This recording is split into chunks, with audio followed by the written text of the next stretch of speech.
بسم اللہ الرحمن الرحیم۔ السلام علیکم 6 کلاس بیٹے، آج ہم انگلش کا فرسٹ لیسن جو ہے اس کی ٹرانسلیشن جو ہے وہ کرنے جا رہے ہیں۔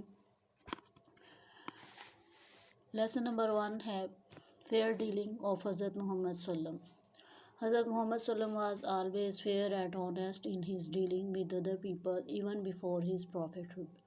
آپ صلی اللہ علیہ وسلم اپنی نبوت سے پہلے دوسرے لوگوں کے ساتھ اپنے معاملات میں ہمیشہ منصفانہ اور ایماندار رہے۔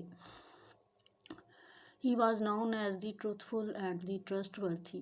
وہ صادق اور امین کے طور پر جانے جاتے تھے۔ truthful صادق اور trustworthy یعنی جس پہ اعتماد کیا جا سکے، امانتیں رکھوائی جا سکیں یا معاملات جو ہیں وہ دیگر زندگی کے کیے جا سکیں۔ In his young age he became a trader۔ وہ اپنی نوجوانی میں تاجر بن گئے۔ He traded with other people's money with great care and was very successful۔ انہوں نے دوسرے لوگوں کی رقم سے بہت احتیاط سے تجارت کی اور بہت کامیاب رہے۔ یعنی یہ مال تجارت دوسروں سے لیتے تھے اور اسے پھر مارکیٹ میں سیل کرتے تھے۔ The people of Makkah were much impressed by his trading skills and fair dealing. Makkah کے لوگ ان کی تجارتی مہارتوں اور معاملات میں انصاف پسندی سے بہت متاثر تھے۔ They had complete trust in him۔ انہیں آپ صلی اللہ علیہ وسلم پر مکمل اعتماد تھا۔ It was his honesty and fair dealing in business that impressed حضرت خدیجہ رضی اللہ تعالیٰ عنہا۔ یہ آپ صلی اللہ علیہ وسلم کی ایمانداری اور کاروبار میں انصاف پسندی تھی کہ جس نے حضرت خدیجہ رضی اللہ تعالیٰ عنہا کو متاثر کیا۔ اچھا جی، اس کے بعد دیکھیے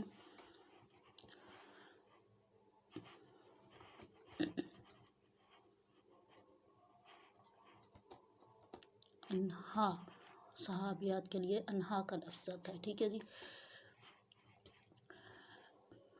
She first entrusted her enterprise to him and later marry him۔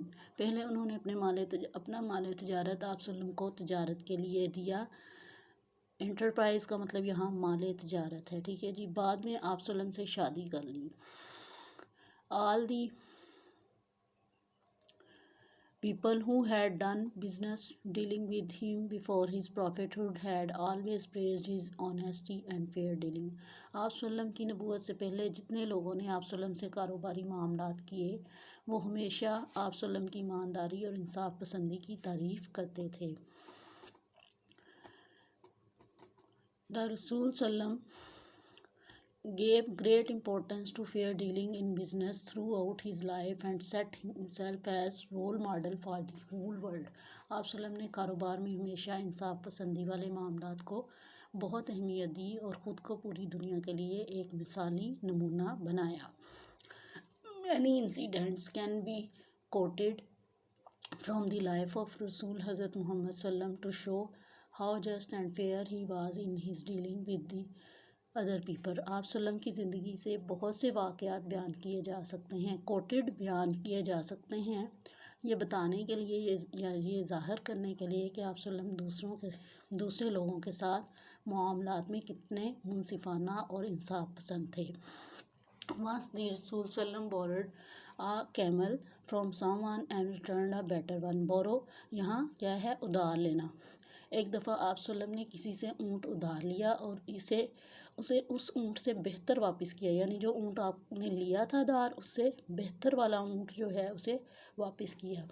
Then he said، تب انہوں نے کہا the best people are those who pay off their debts joyfully۔ صحیح مسلم کی یہ حدیث ہے کہ آپ صلی اللہ علیہ وسلم نے اس موقع پر فرمایا کہ بہترین لوگ وہ ہیں جو اپنے ادھار خوشی خوشی واپس کرتے ہیں، یعنی خوشی سے واپس کر دیتے ہیں، بجائے یہ کہ کوئی جھگڑا کریں اور جو ہے کوئی بات سنانے کے بعد دوسرے کی رقم جو ہے وہ واپس کریں، تو وہ خوشی سے واپس کرتے ہیں۔ آگے دیکھیے the Rasul صلی اللہ علیہ وسلم always instructed his companions to be fair in business dealing and their practical life۔ آپ صلی اللہ علیہ وسلم نے انسٹرکٹڈ ہمیشہ ہدایت کی کمپینینز اپنے ساتھیوں کو کہ اپنی عملی زندگی میں کاروباری معاملات میں انصاف پسند بنے، انصاف پسندی کا مظاہرہ کریں۔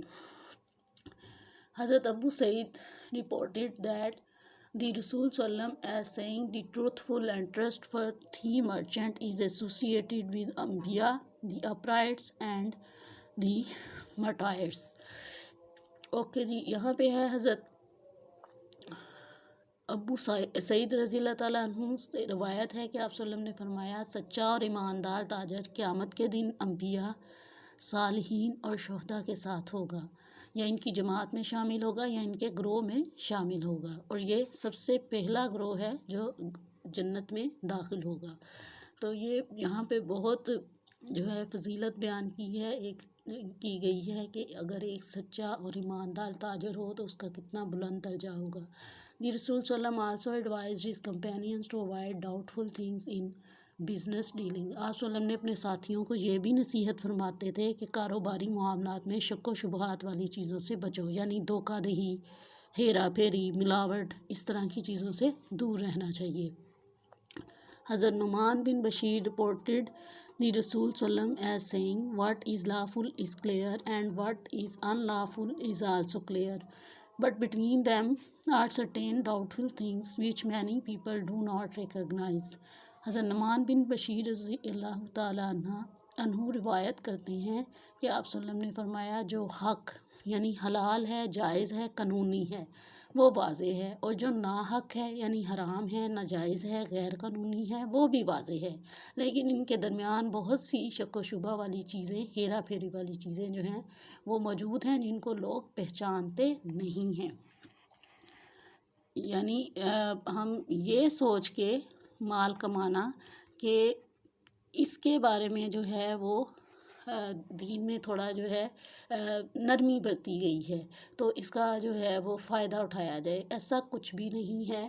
محض انسان کی نیت جو ہے وہ خراب ہونا، بد نیتی ہونا، جس کی وجہ سے وہ جو ہے ناجائز چیزوں کو بھی جائز قرار دے لیتا ہے یا اپنے لیے مختلف کنڈیشن میں جائز قرار دے لیتا ہے۔ تو یہ ایک اپنا ایجاد کردہ دین ہے، اس کے علاوہ جو ہے وہ کچھ نہیں۔ تو ہمیں ایسی چیزوں سے دور ہی رہنا چاہیے جس میں ہمیں کوئی شک و شبہ ہو۔ He who guards against doubtful things keep his religion and his honor blameless۔ آپ صلی اللہ علیہ وسلم نے فرمایا، جو شک و شبہ والی چیزوں کے خلاف اپنا بچاؤ کرتا ہے، یعنی ان چیزوں سے دور رہتا ہے، تو اس نے اپنا ایمان اور عزت داغدار ہونے سے بچا لیا، یعنی وہ بے عزت ہونے سے معاشرے میں بچ گیا اور آخرت میں بھی جو ہے وہ کامیاب ہوگا۔ But he who falls in doubtful things falls into what is unlawful۔ یہ ترمذی کی حدیث ہے۔ آپ نے فرمایا، لیکن جو شک و شبہ والی چیزوں، ہیرا پھیری والے معاملات میں پڑا، وہ حرام میں پڑ گیا، یعنی اس نے ناجائز حرام کمایا۔ حضرت جابر رضی اللہ تعالیٰ عنہ reported Rasul Sallam as saying, Allah show mercy to the man who is kind when he sells, when he buys and when he makes a claim۔ بخاری، یہ بخاری شریف کی حدیث یہاں پہ بیان کی جا رہی ہے کہ حضرت جابر رضی اللہ تعالیٰ عنہ نے فرمایا کہ حضور صلی اللہ علیہ وسلم نے کہا، اللہ اس آدمی پر رحم کرتا ہے جو خریدتے وقت، بیچتے وقت یا حق جتاتے وقت، دعویٰ کرتے وقت جو ہے وہ رحم کرتا ہے، رحم کا مظاہرہ کرتا ہے، رحم دلی دکھاتا ہے۔